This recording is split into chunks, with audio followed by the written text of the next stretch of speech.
welcome back to my YouTube channel. Thank you for joining me for another one of my videos. So today I wanted to do a Q&A because I haven't done one for a while.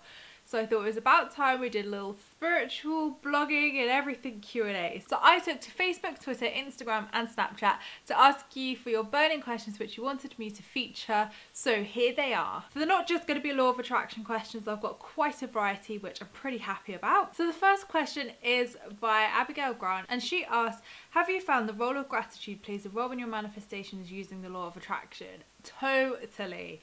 When I am grateful, everything flows to me almost seamlessly and magically, honestly. It is honestly the #1 recipe for success. Like, I think a lot of people miss the vital steps of gratitude out when they're trying to manifest. But honestly, gratitude is the number one way you manifest. Without gratitude for everything you have and everything you're manifesting, the universe will not bring it to you. So gratitude is 100% the way to be. And I think the best sort of way to do that is literally do a gratitude list every single day, because honestly I think everybody can agree with me here. It is just phenomenal the amount you manifest, how amazing you feel, and just how quickly you can actually bring your manifestations to you by simply being grateful. So now on to Facebook. Sandra Hosier, so sorry if I've pronounced that wrong, I'm awful with names, said, when they say hold a thought for 17 seconds, is the thought about what you're trying to manifest or the feeling of the outcome of the manifestation? I would say it's the feeling. Now, the only reason I'd say the feeling is because you don't want to attach yourself to the manifestation. So as an example, if you want, I don't know, let's say a husband. If you wanted to manifest a husband and you're like visualizing on this perfect husband which you were literally visualizing, so in that moment you're saying, if like for instance if you're visualizing a 6 foot dark handsome man, you're saying to the universe, this is the only thing you can bring me. This person must be my husband and nothing else. And that's what you don't want to do. You want to release the control and you want the universe to bring you what's divinely meant for you. So I would focus more on the feeling of love, commitment, marriage. Think of the emotions associated with the end result of your manifestation rather than setting your heart on like a specific thing, because you could be stopping yourself from the universe bringing you something far greater, far more impressive than you ever imagined. So if you just focus on the end, not necessarily the end result, but you know, the feelings associated with once you get your husband, once you get the dream job, once you get the dream house, once you get this, that and the other, then you're allowing the universe to bring it to you far quicker, because you're not resisting. You're not saying to the universe, I only want it this way or no way at all. You're literally saying, this is how I want to feel, universe, show me what you got.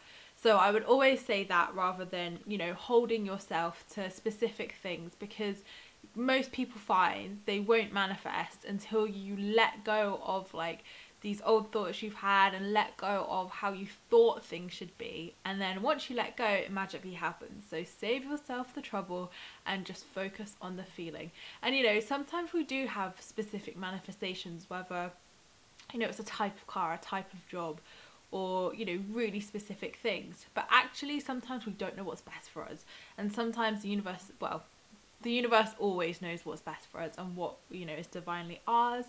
And you want what's meant for you. You don't want something forced, or, you know, in any situation you don't want anything forced. So I would always say just focus on the emotion, never focus on specifics. Natalie said, what is your advice on how to get out of a rut? Not feeling like doing the things you used to love doing, not feeling good about yourself, etc. I'm trying to get more into the law of attraction, but I sometimes feel stuck. I think we all have this. Even I have this. I've had this one quite recently actually. You just kind of feel a bit blasé after a while. You just kind of feel like, oh, it's not really making me happy anymore. And what I've learned to actually do is sometimes it's not the things we're doing which don't make us happy anymore. It's actually we're just not in alignment. So what I would suggest doing is, first of all, seeing if it's that you're just simply not in alignment. So first of all, do this by, you know, doing your gratitude practices, maybe doing the Magic 28-Day Practice again, which is a book by Rhonda Byrne if you don't know. You know, really get into a high vibration, get back into the vortex, get yourself aligned again and see how you feel after that. Because I guarantee 80 to 90% of the time it will actually be you're just not aligned. And you know, we manifest all these amazing things, but actually sometimes we fall out of alignment and then we think, oh my God, I feel so crap about this now, or it doesn't feel right, or what's happening. And it's actually that we're just not in alignment with, you know, what we've manifested anymore. So it is definitely key to just work on yourself, work on your gratitude and your self-love, and, you know, make sure you're in alignment first. And if you still feel rubbish after that, then look at the thing, whether it's a job, a hobby, you know, seeing certain people, relationships, whatever it is, look at that after you've got into alignment, because you'll feel so much better and have a clear head once you are in alignment to analyze the situation and to think, actually, is this something I can change, or actually is it just that I need to work on myself a little bit more? So Anna said, what's your advice on manifesting more wealth? I know you should act wealthy already, but what if you don't have any money to actually spend to be wealthier? Okay, so I did this with one of my life coaching clients recently. Like, she didn't have tons of money to spend, so I couldn't be like, go and spend all your money. And I wouldn't advise that anyway. So what we did was, actually, we looked at things. So for instance, and I hope she doesn't mind me saying this, I'm not going to name her, but basically she was not buying things like coconut water and mangoes because she saw them as expensive. So she would go for like apples instead, and she would, you know, subconsciously tell her mind that like mangoes and coconut water was really expensive, whereas she should go for apples and stuff like that. So what she did was, you know, she didn't have tons of money to go and act as if, but for one thing, she went into Harrods and she felt like, you know, she just went and felt rich. She wanted to be amongst wealth and act as if, because, you know, if she had money to spend, she probably would go to Harrods and feel good and have a look around. And, you know, she would go and buy the avocados and coconut water. So she went and bought them, and she was basically getting better quality things but little treats. So treating herself but better quality things, the things that would feed her soul. And that's what I always advise, basically saying, you know, get things that feed your soul. So, you know, instead of buying clothes or, you know, treating yourself to like meaningless things, like, let's face it, if you're going to treat yourself to clothes, you're probably going to wear them a couple of times. They may make you feel happy the first or second time, but they're fundamentally not going to make you happy or make you feel wealthy. You're just going to think, oh, it's just a bit of clothes. So what I like to do is say the things you deem as kind of wealthy or treats, shall we say. So whether it's pampering, a massage, getting your nails done, do those things little and often, but feel wealthy when you do them. Know you're treating yourself and you're treating your soul and you're giving yourself self-love. So do little things like that, you know. And obviously if you want to manifest like an expensive car or an expensive house, then obviously you can like go and test drive the car, you can go and view the house, things like that. Like, it's not always about spending money, but it's actually more about getting a positive attitude to money and a positive, you know, mind frame to money more than anything. It's not actually how much money can you spend to prove you can act as if. It's actually just training your mind to think wealthy and know it's wealthy. So Safi asks, what advice would you give someone who wants to start blogging but has no idea where to start or how to do it? So obviously I do actually have a how to start blogging course which covers all of this, contacts, literally how to do everything. So I will link that in the description box below in case anybody's interested in that. But literally the best place to start is, you know, just setting up your blog more than anything. So, you know, I always advise WordPress. I think that's the best platform and it's free to use. So just set up a good blog, get your branding strong, and just go for it more than anything. Like, the best thing you can do is just go for it. Write whatever the hell you want to write. If you want to get in touch with companies, get in touch with them yourself. I think the one thing people kind of get confused about is that brands are like going to magically contact you, and sometimes they do, and like now they do for me, but that's because I've got to a stage where, you know, I'm noticed online. But, you know, especially when you start up, I always say get in people's inboxes. You know, PRs don't have time to go and scout the internet and scout Instagram and stuff. So you need to put yourself in front of these people. So simply like a simple Google search of like Superdrug's PR contact can normally give you the contact to email. So just pitch yourself, just go in and say, hey, this is me, this is what I do, here's my social channels, like, I'd love to work with you at some point. Like, you know, maybe suggest products. If you say, actually, I've just seen, I don't know, like Tanya Burr's launched some new products and I'd really love to feature these, blah, blah, blah, blah, blah. You know, just see what they come back with. And once you normally get in with the PR company, like, they'll send you newsletters and they'll normally send you things out, you know, and remind you and get in touch with you. So it's all about just getting your name out there, really. Georgina asks, how do you plan a vlog? Do you decide the content in advance and do you rehearse it, time it, write notes? This is going to be so embarrassing. So I do plan my content to some extent. I've had a list of videos. I think I'm up until like March next year. Like, I'm really organised, so I will just sit and write a whole list of ideas and like dates I'm going to post them, just so I know in my head what I'm going to film that week. Do I plan them? The answer is no. I literally sit in front of the camera and talk. There is probably the least amount of preparation that goes into a video. Like, even today's video, I tweeted and asked these questions at 9 AM today, and I'm filming this at 2 PM. So this is probably the most like preparation I've done for a video recently. My law of attraction videos, I very rarely plan. If I've got a lot to talk about, I'll maybe make some notes just so I don't forget to include things. But I always feel that my videos come out so much more natural and are so much better when I wing it. Honestly, everything I do in my life so much better when I wing it. So I don't really like to plan. I don't really like to, you know, write scripts or anything. Like, I just love to go unscripted. You know, say whatever the hell comes out my mouth. That's what I normally do, and it seems to work. You guys love them. So I think that's the best way to be natural, and, you know, I don't rehearse it, not at all. But I am famously known as the one-shot wonder, like with all the TV companies I worked with and like things I've done, just because I can literally like flawlessly do one take on everything. You know, someone can say, right, just include this and this, and I will literally reel it off and it'll sound amazing. But if someone asks me to do a second take, I literally can't. I will make it sound so awful. I won't remember what I said in the first take, and like everybody always says to me, just use the first take. Like, the first take was perfect, we'll go with that one. Or they'll just be like, it was perfect, we don't need to do any more. And even on these videos, I barely have to do editing just because I just seem to like flawlessly talk. It's so weird.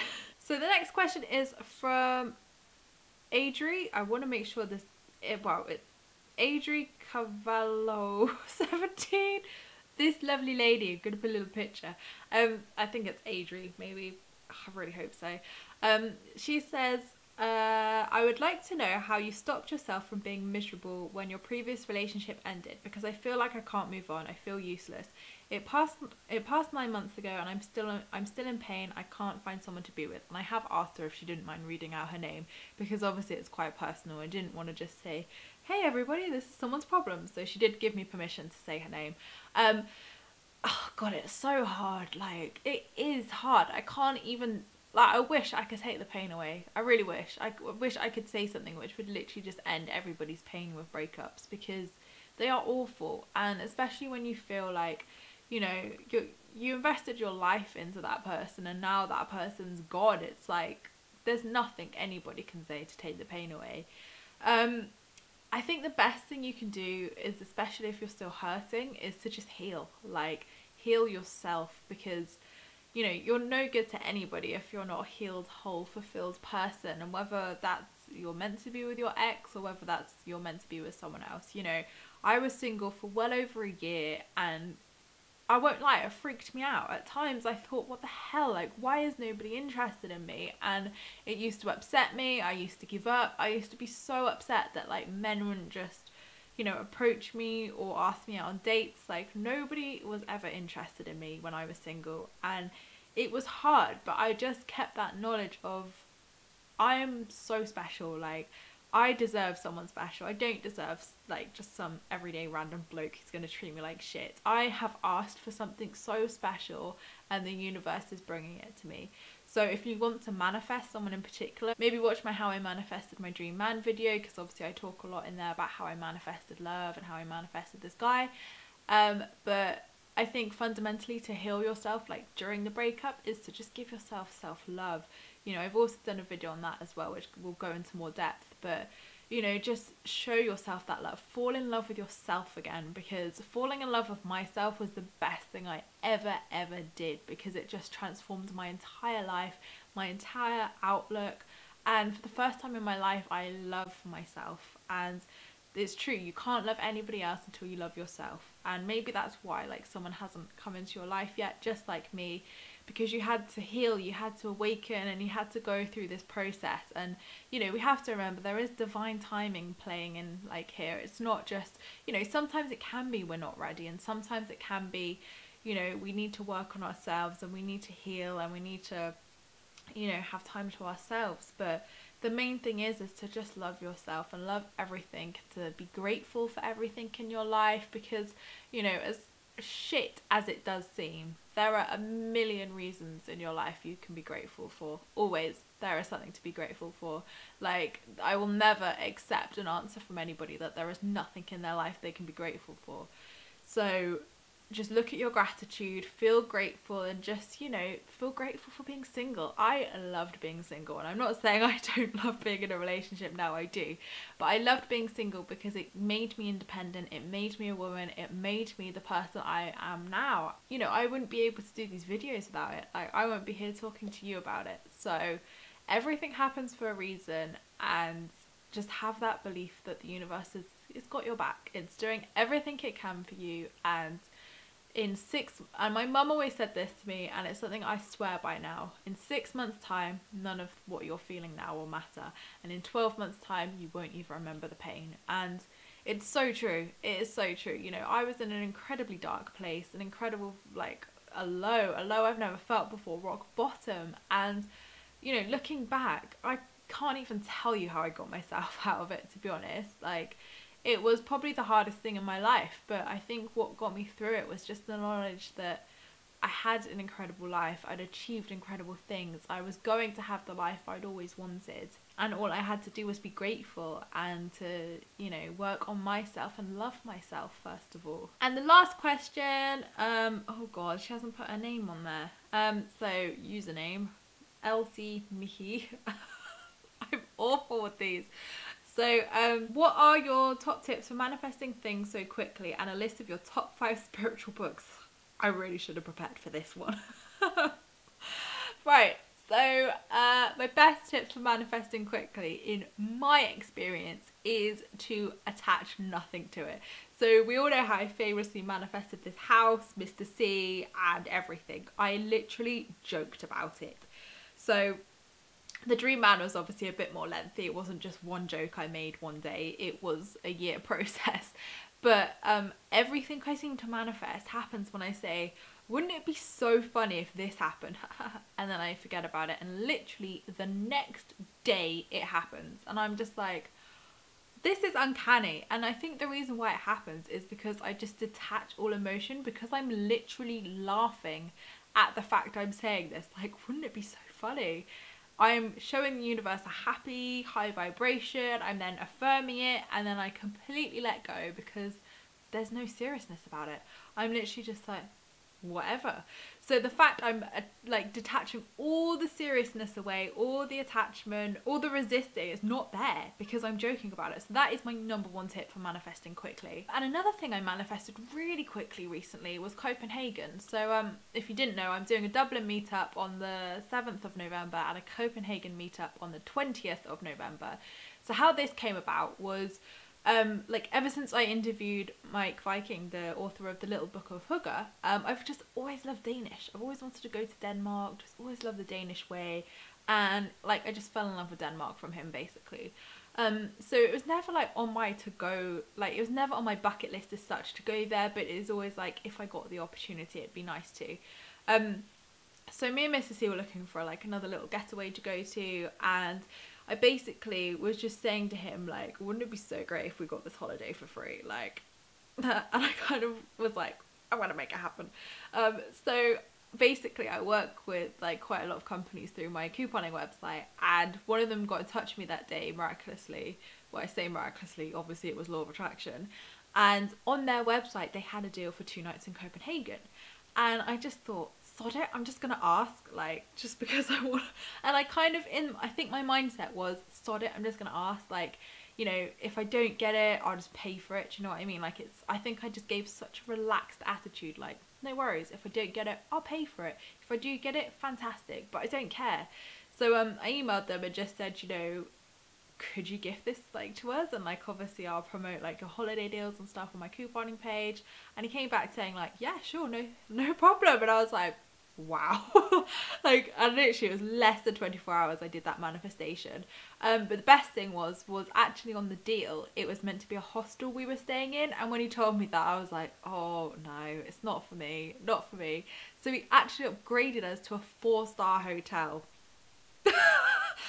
No, idea how this happened, but Mr. C was pleased anyway, so I was so happy with that quick manifestation, and it was so quick, literally less than 24 hours, and when I manifested myself out of debt, that was less than 5 days, and that was 10 grand's worth, like 10 grand, that was a lot of money, and you know, that came through an opportunity which I had no idea I was going to get, and like, I do not earn that money normally, so it was a complete fate and destiny. And all I remember doing for that was literally sitting in my living room and thinking, later on I'm going to manifest being debt free. Like, I was going to write a magic check and do all the process and blah blah blah blah blah. And I literally remember just saying, right, and I wrote it in my little to-do list, later on I'm going to manifest to be debt free. Completely forgot to do it later on because I got busy with work, and 5 days later the exact amount came in to make me debt free. Crazy. So I think the best manifestations which happen so quickly for me are the ones I just don't put any effort into, as stupid as that sounds, literally, because I'm just not resisting, I'm not putting any control on them, I'm literally just like, I don't care. And I know that sounds bad, and that's probably like a really bad thing to like advise, but I think the more fun and the more like jokiness you have with it, you're just going to make it happen so much quicker. Right, my top 5 spiritual books, right off the top of my head, because I'm literally going to have to go off the top of my head. Carl Gray, Raise Your Vibration. Bloody love a bit of Kyle. Love this man to pieces, and I really want to manifest meeting him. So yeah, I love his book Raise Your Vibration. It is so good, and it works with angels, so if you're kind of into that thing, it's good, but it's definitely law of attraction, and it just gets you into the vortex. It's bloody amazing. Second favourite book, Rebecca Campbell's Light is the New Black. Had to think then, I was going to say Orange is the New Black. Completely different thing. Her book is amazing, again, very spiritual book, but such a must read. I think so many people connect with this, especially if you're spiritual, because it just is the whole essence of spirituality, and she's just an incredible writer, so definitely Rebecca Campbell. Book 3, Emma Milden's The Soul Searcher's Handbook, I believe it's called. Yes, that one. Again, incredible book, incredible author. It's just an absolute go-to guide of, you know, all things spiritual. It is so good for beginners, you know, people like me have been doing it a few years. Like, it's just an all-round good book. Number 4, oh god, I'm really having to rack my brain for books that I've read. Oh my god. Okay, The Magic, obviously The Magic. Why would I not include The Magic? That is just ridiculous if I don't. So Rhonda Byrne's The Magic. This book has changed my life so many times. It has a 28-day practice in there, so you do little practices every single day, you do your gratitude, and I guarantee you it will change your life. Like, I'm literally willing to, well, I'm not going to say like a money back guarantee, I can't afford that. But it will change your life. Like, I promise you it will change your life. Number 5 probably has to be Yasmin Boland's Moonology book, just because it really kind of, you know, gave me some great knowledge about moon cycles, how to manifest with the moon, the magic of the moon. You know, it's a little bit out there, it's a little bit more spiritual, I'd say. But it's a great book, and you know, I always swear by manifesting things on the new moon, so it was just a great book to really like to really advance my knowledge of all things moonology and how like the moon affects us and stuff like that. So that's another great read. So yeah, there's my favourite book. I am going to start doing like a spiritual book club, I think. I'm going to just do like a whole, like, you guys recommend me some books, I'm going to read them and I'm going to review them, I guess. I think we should do that. So that's going to come up really soon. So any recommendations, pop them in the comments box below. I'm going to get them, I'm going to read them, and it'd be great to know your recommendations as well. So thank you guys for all your questions. I feel like we've had a great Q&A today, much more organised than last time. Like I said, don't really plan these videos. Shamefully. So thank you so much guys for watching my video. I appreciate all your views and likes. Don't forget to subscribe if you're new here, because I would love to see you again soon, and I will see you in my next video, which will be on Friday. And leave me a comment in the comments box down below, because I replied to them all. Lots of love guys.